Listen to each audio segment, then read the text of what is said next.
Bulavinaka and welcome to For the Record. Suicides have been identified as a growing problem, a crisis across the nation that has gone ignored for many years. Now, however, people are waking up to the fact that a number of people who do not need to die, who do not need to lose their lives, are doing so. For the period between 2012 to 2015, within 3 years, 422 people took their own lives. Now, in comparison, I can tell you that in the same period, in the same 3 years, only 161 people died in road accidents. These are the statistics that have come forward from the government, from the Ministry of Health. And tonight we will be talking about suicide, suicide prevention, and the issues which lead people towards this track. And hopefully at the end of it all, we will have some suggestions, some tips, and some idea of how we as a country can help prevent suicides. Our guests tonight are Archana Mani, the Executive Director of Lifeline Fiji, and the President of the Youth Champs for Mental Health, Lionel Rogers. We will be speaking with them over the next 40 minutes or an hour or so. Thank you very much for being with us tonight. As I mentioned, it's being identified now as a crisis that's gripped the nation. 422 people dead. The Prime Minister himself, a few days ago on Suicide Prevention Day, came out to say that it's a shame that we are only now acknowledging that suicides are a problem in Fiji, whereas your organizations and those involved with suicide prevention and such know and have known that it's been existent for a number of years now. It's just people haven't woken up to the fact. I'd like to pose a question to both of you. Why is it that suicides haven't been recognized as the problem that it is today? It is a sensitive issue because it's about people taking their lives in relation to personal issues. Our culture is such where when it comes to issues that affect people personally, there's a lot of demand in terms of being able to cope. So talking about suicide is seen, or there's a stigma attached to it in terms of being seen as a weak person. If there are family members who have been affected by suicide through a loss of a loved one, again, a stigma on what have they done wrong. And a lot of discussion around that. So it's really about a blame game that begins, that people fear that a part of that blame is going to come on them. Lionel, the largest risk category for people with suicidal tendencies is between, I understand, the ages of 14 to 25, what's regarded as the youth category in Fiji. Your organization, Youth Champs for Mental Health, works with a number of youth, getting them counseling services and whatnot. But I mean, is there a common factor or common factors in all these cases where youths turn towards this drastic step? Through experience, we've noticed that a lot of young people are not prioritizing their mental health due to what, just echoing what Archana had said, the culture of silence and the high expectations of community. Young people are turning to negative coping mechanisms. And the lack of support in the community, the lack of understanding between parents and children, the lack of safe spaces for young people to express themselves. These are some of the contributing factors to why young people are attempting or completing suicide. How is it that we've gotten into a situation where 422 Fijians have taken their lives in the span of 3 years, and only now we look back and express alarm and say, oh my God, 422 people, that's something to be worried about? The government has actually set up the National Committee for the Prevention of Suicide, and the issue has been discussed on a number of occasions in terms of, that it is a real issue. People need to do something about it. Stakeholders are being brought around the table, but really the issue isn't that it is not being discussed, but it's not being discussed at the right forums. So, we need to get out into the informal sectors. We need to get out in the media and really openly talk about the issue, which has been absent. So I think for us to be sitting at this table and really articulate that, in the last 3 years, the number of people lost is significantly higher than the number of people who have died on our roads, is something that has woken this sense of urgency in the public itself. So I think the response is really driven by the community, where we are now able to share this form of statistics, this form of information to raise that concern. And I think at this point as well to acknowledge that Fiji as a country does not have a proper baseline of the actual number of deaths. So the numbers that you're talking about is a reflection of the it's a tip of the iceberg. It is not a total reflection of the number of people who may be losing their lives to suicide or who are attempting to commit suicide. It's always said, I mean, the very reason that we've got the Youth Champs for Mental Health and Lifeline Fiji here is because there are a lot of mental issues, not mental illnesses, but stress, peer pressure, and what have you, which are the most common factors in these incidents. I mean, how closely related are suicides and coping mechanisms or mental stress? I know. We look at a lot of young people who are starting to what most organizations would say negative coping mechanisms. What we try to do is we talk to young people and say, if you've used the coping mechanism that has kept your life this long, we acknowledge that. However, there are consequences to negative coping mechanisms such as attempting suicide, self-harm, alcohol and substance abuse, and such. So when we're talking about negative coping mechanisms, we're basically taking the wrong path in life. And where do these youth end up if not attempting suicide? What happens then? They've increased the crime rate in the country, they've turned to abuse, they've ended up in detention centers. So what we need to do was to understand the underlying reasons why these young people were doing it and try to drive them into a creative path, providing safe spaces like Youth Champs for Mental Health, Lifeline Fiji, Fiji Alliance for Mental Health, Community Recovery Outreach Program. These are places where they could express themselves and identify positive ways of coping. You've mentioned a number of organizations which are doing very good work in the community and trying to raise awareness and being able to reach out to these people who need help. But nationally, if you look at it, a lot of these incidents happen because people think that there is no one to turn to and no one to talk to. How difficult is it to get the message out? I think, one of the key things that people need to understand is suicide prevention is everyone's business.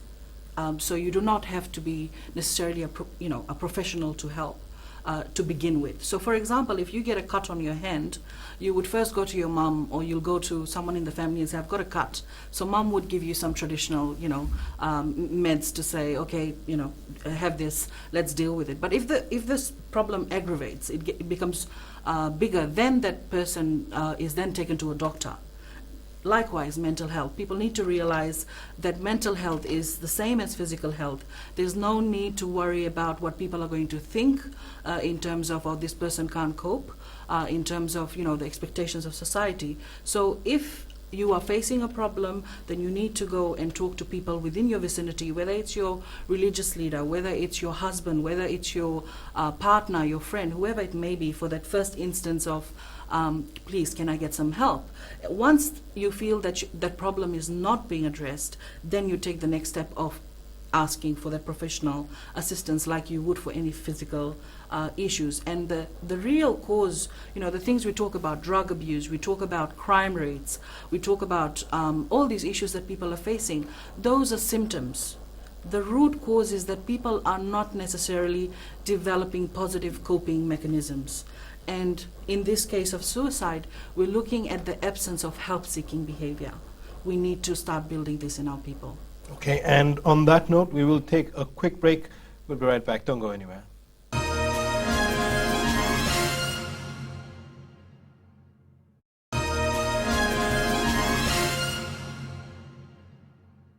Mulunaka, and welcome back to the show. Our topic tonight is suicide prevention. Our guests are Archana Mani, the Executive Director of Lifeline Fiji, which is an NGO that helps provide counseling and other services to people who need help.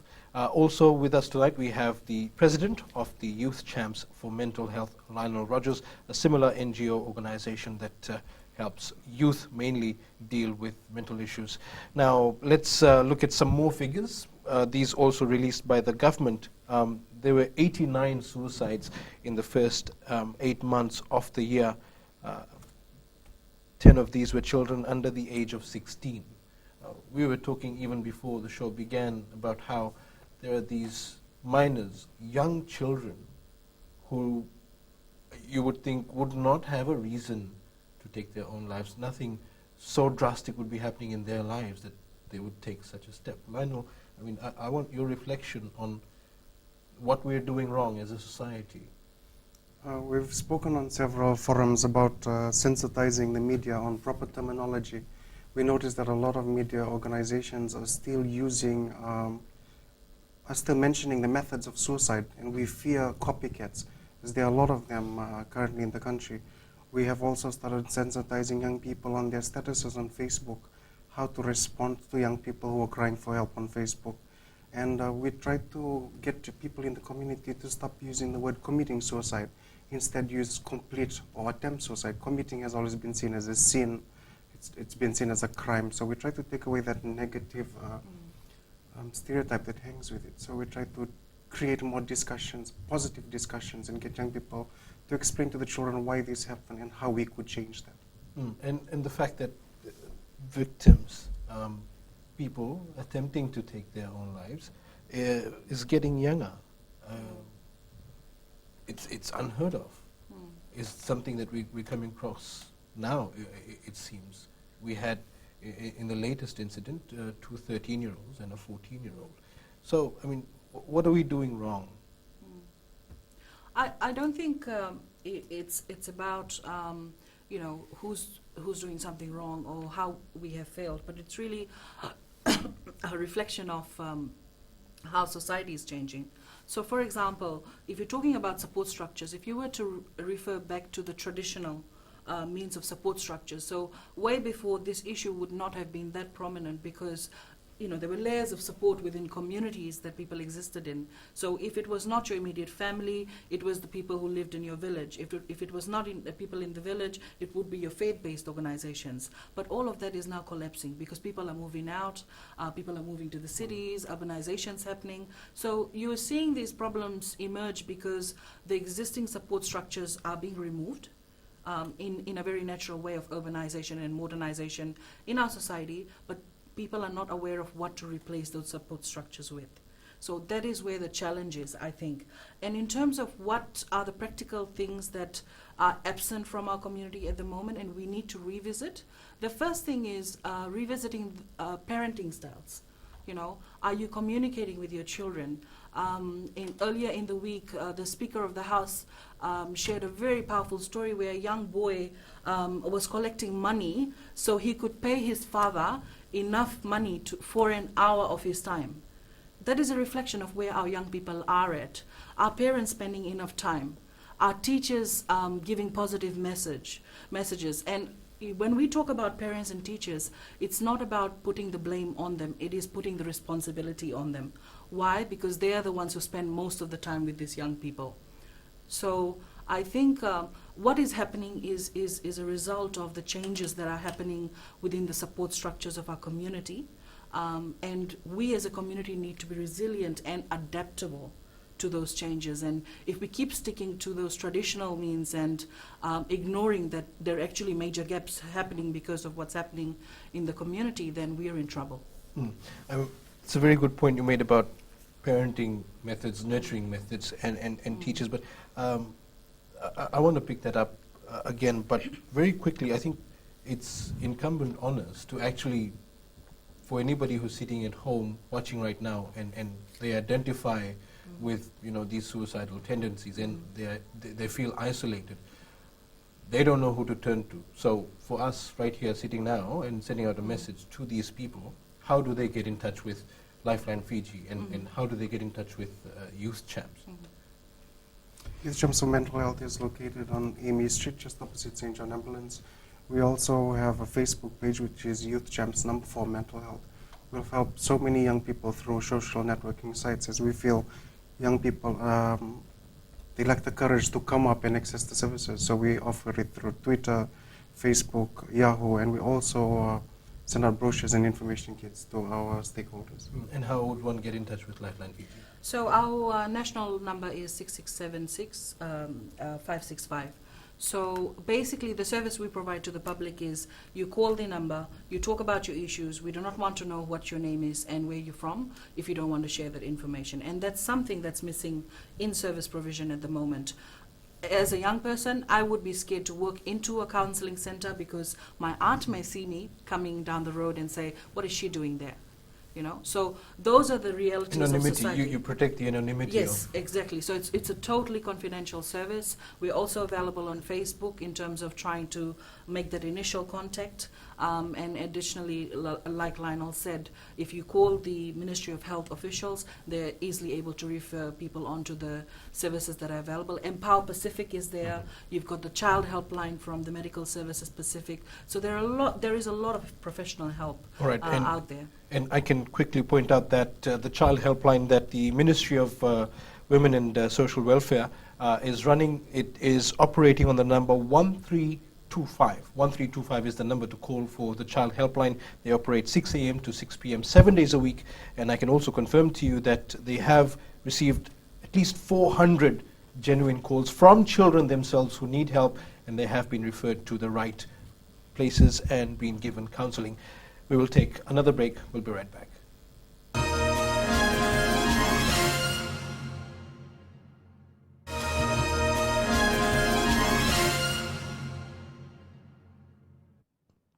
Gulamanaka, and welcome back to the show. Our topic tonight, suicide prevention.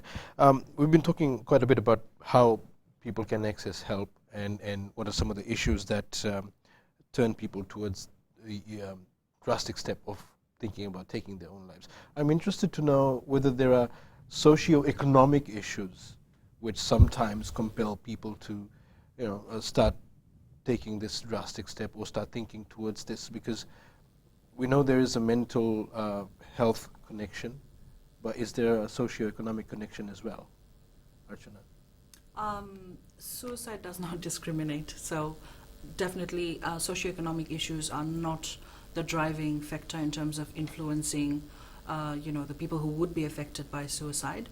When you look at socioeconomic issues, it does have different layers of contributions, whether it may be looking at the resources that may be available in terms of trying to handle things. Would young people be allowed to go out and access informal spaces and the rest of it? But in terms of being a driving contributor to suicide, I wouldn't, call it that. For youth in particular, if I can make reference to what the Prime Minister said a couple of days ago, peer pressure and pressure to perform academically, according to the Prime Minister, have been seen as one of the issues that put youth in a corner, from pressure from parents, pressure from teachers, and pressure to do well. Is that still a case where there's undue pressure on students to excel academically, rather than absorb knowledge, come first in class? It still is. There are high expectations from family, from the community, from the individual themselves. We had a student once who came in and he was suffering sexual abuse in high school, and he went back to his parent and told the parent about it and said, I want to come home.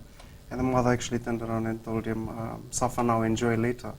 So when he came into office to access our services, he was traumatized. And we just offered that safe space and told him that we were there to help, but, told him that we were going to be supportive towards him. And many other young people who walk through our doors come through with the same thing. High expectations from family, high expectations from church to fulfill those roles as the male member of the family, etc. I mean, is it a case of really individual youth in these situations being so isolated from support structures, from their parents, from their peers, that it comes to this stage, such as the incidents you speak of? It's mainly because of the culture that we're not allowed to talk about our emotions, we're not allowed to share problems. It's considered weakness. So if we try and change that and get parents to trust their children more, to listen more, get to the community, it takes a whole community to raise a child. So if the parents are not supportive, there's the uncle, the aunties, the grandmothers, the grandfathers, and we could all offer that support to make the child more resilient. I would think in any family, for every child, there would be at least one person that they can trust and they can turn to. So, if not, like you said, if it's not their mother or father, it could be a cousin, it could be an aunt or uncle. I mean, you can't be that completely isolated from help. What do you do if it's culture that's stopping you from reaching out? That cultural issues have sort of created this barrier, not just for suicides, for so many issues in Fiji. And we always turn around and we say, look, we're trying to do something about it, but it's just the culture. It's getting in the way. It's very hard to overcome. We're talking about people's lives. We're talking about saving people who are so desperate that they would go to the extent of taking their own life. I mean, really, for anybody sitting here today, they would think, oh, it's not that hard. But is it really that hard? We've had several young people who've walked through our doors and they say, we've asked our parents, we've asked our brothers and sisters for support and they haven't offered that. So why should I be a burden to someone else when I can just take my life now? And they don't know about the services such as Lifeline, Vigilance, and mental health youth champs that are there free of charge to help them 24 hours. They're restricted. Some of them are disowned by their families, so they think, why should I burden someone else? Ashina?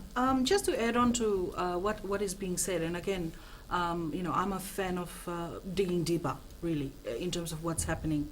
So the question, one of the things that we need to take into account is not everyone knows how to help. So if someone comes to you for help, you may not have the answers. So it is important that individuals acknowledge, particularly adults, that if a young person is coming up to you to ask for help, you do not know, you refer them on to the right people. So, and also when you're seeking help, it is very important to articulate how do you want that help to look. So do you want that person just to listen, or do you want them to approach someone and talk to them about it? So whenever you're trying to seek help, try and be very clear about what form you want that help in. And it is okay if no one in your family is available to you in terms of someone you could trust, you can go outside that circle. So it doesn't end there. If you feel like your parents are not there or will not understand from your perspective, then you can always look externally. And that is why we've got professionals out there, whether it's picking up your phone to talk to the child helpline, or whether it's talking to your teacher in school, whoever it may be. So don't stop. If the first avenue doesn't work out, keep looking, keep asking for help, and be very clear about what do you want to see in the form of help. When we talk about, you brought up the issue of there being professionals. Do we have enough professionals? No. I mean, elaborate on that. Yeah. So in terms of providing counseling services, unfortunately, in Fiji, there is no national standards set in terms of who can call themselves a counselor. We've got people on radio telling the general public to send in a text about your issues, and we will provide you advice whilst we laugh on the radio. And unfortunately, that is what has been happening so far. People are providing, discussing confidential issues on Facebook. So in terms of professional services, these are people who have undergone education in providing confidential services and who have specialist skills. So for example, you wouldn't just call anyone on the phone to get the counseling services. I can tell you our Lifeline counselors have undergone specialist training in providing telephone counseling. So if you are going to seek help for a physical condition, you will first check, is the doctor qualified? Likewise, if you're going to a professional, verify, are these people qualified? Are they well placed to provide that service? So, many a times people go to, people who claim to be counselors, and when they have a really bad experience, they then don't go and seek help from professionals. So that is one of the challenges that we have as service providers, where you've got quite a lot of people claiming to be counselors after attending 1 week or 2 week workshops, when there are other professionals who have undergone, training for 4 to 5 years to call themselves a professional counselor. So again, that's something I think we're working closely with the ministry on, in terms of really setting a national standard on who can call themselves a counselor and be qualified to provide that service. And getting more people into Absolutely. this service. Yes. For your organization, Lionel, it would be that much more difficult, because when you're talking about youth sometimes they're stubborn, there are different issues to deal with. But does your organization have qualified individuals, or is it that you just provide room for people to come in and talk to you, or just safe space? How do you operate? Youth Champs of Mental Health offers peer-to-peer support, so we have a lot of young people who've been through the same issues and they can help other young people. We also facilitate discussions, suicide prevention awareness trainings, and we also have a very active referral system, which is Lifeline, Fiji Alliance of Mental Health, and the other mental health organizations. So we use the professionals in those organizations to do the counseling. This strong networking. Yes. Okay, and with that, it's time to take another break. That's the end of this segment. We'll be right back.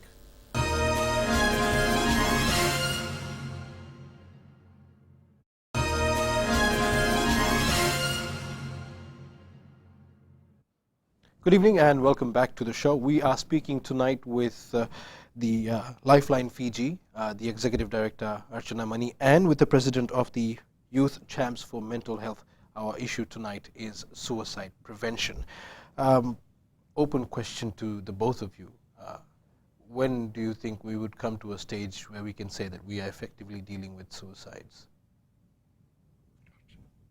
It's a continuous journey, and I think there would never be a point where we would say that we can get comfortable and say that we're doing enough, because people are going to continue to exist, emotions are going to continue to exist, and our society is going to evolve. So it is an issue where stakeholders need to continue to be active. We need to add numbers to that force of people responding to the issues. So unfortunately, and this could be just my perspective, that I do not think that stakeholders can reach a point where they can comfortably sit back and say we've done our job, or this is it really. And if we take that into context, what sort of what's the word I'm looking for? Boots on the ground sort of situation do we need? How many people do we need to be sending out into the communities, talking to village heads, talking to families, talking to individuals? If you wanted to talk about having people reaching out, what sort of numbers are we looking at? Maybe if there's a lot of effort being placed into the communities. We acknowledge the services that's already reaching the communities, but there's still a lot that needs to be done. I don't think we can put a number to the amount of people that should be taking the information out. We need counselors in every community. We need village health workers, community workers trained. We need youth leaders in the different youth networks to be trained in disseminating mental health information down to the grassroots. In terms of people, I think the concept that needs to be taken on board is a multi-sectoral approach. So instead of building a pool of people on the side who are going to deal with the issue of suicide or mental health, we need to integrate these issues onto other activities that are actually on the ground. So it's really entrenching a train of thought or a train of practice into what's already happening. So definitely agree with Lionel that we can't actually put numbers to it, but I think the emphasis is more on building a new culture of help seeking, which would then translate and expand into the community. So it is from that perspective really, in terms of how can we piggyback on what's already happening instead of creating this pool of people who would be sitting on the sides or being a part of community to say we're the experts, come to us. In a lot of instances, we come to know later, especially when there have been attempted suicides, that the individual didn't really want to die. They didn't want to take their life. They just wanted someone to sit up and take notice of what was happening with them and how they were having an internal battle. What are some of the signs to look for? How do we know if somebody is having problems and that it's really that bad? The signs that we look for: people who are more withdrawn, people who isolate themselves, not speaking about their problems. They show signs of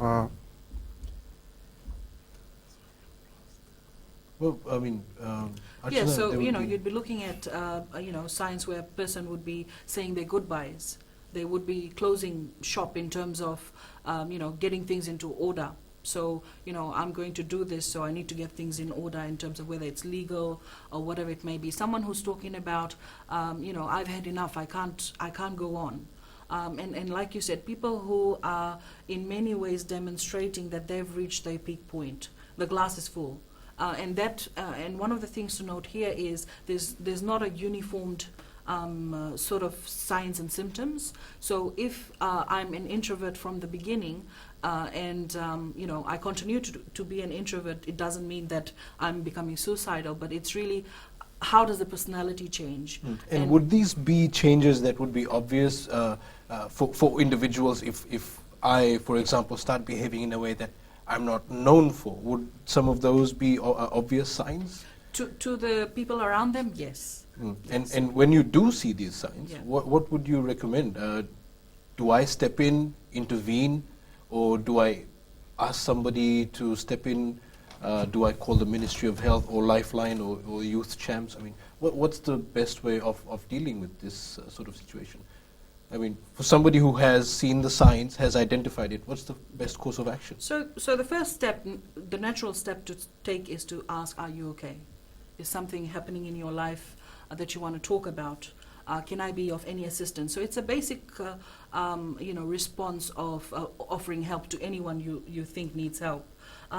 Also, asking the person, is there some way in which you need assistance? So, and additionally, do not make promises. If you see someone who's going through, trauma or is having emotional issues, do not offer to be there for them if you know that you cannot be there. You need to then refer them on and say, okay, right, you need someone to be on call with you. We have instances, for example, where a sister promised her younger sibling that if you feel suicidal, you need to give me a call 24/7 anytime, and we'll talk through that crisis point. And that was their strategy to deal with it. And it took a few moments where she got calls at 2 a.m., 4 a.m. in the morning, but talking through that process and being there itself gives a form of strength. And also, it is important to note that don't shy away from discussing suicide. You need to ask that question. If you are getting that instinct feeling that this person is suicidal, you need to ask that person. Discussing suicide does not lead to suicide. All right, that's a very interesting point you've made. And that's the end of another segment. We'll be wrapping up our show for the evening when we come back in our last segment.